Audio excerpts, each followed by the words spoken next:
mag-adjust lang ako ng konti. Parang ganun siya. Parang ganun. Ikaw kanan ka eh. Noy. Roll. Thank you. Fighting stance, kanan ka. Okay, fighting stance ka. Ito ang fighting stance mo. Haharapan lang kita.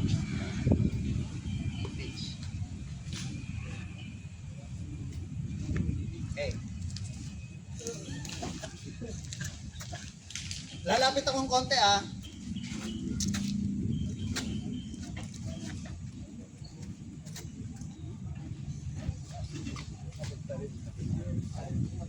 Ay, hindi. Pagka umatras ka, atras ka ng ulo.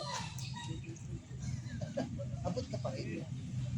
So, may mga measurement yan, may mga sukat yan na kailangan malaman nyo. Kasi bakit? Nag-sparring ka ba?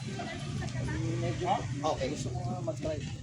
So, yung sparring, importante yan para mapag-aralan nyo ang timing. Mapapag-aralan mo ba ang timing kung wari nagtuturoan lang tayo, sige palo ka dito. Mapapag-aralan ko ba ang timing dyan? Hindi eh. Kasi sinasabi ko, magpumalo ka dito, gagawa lang ako.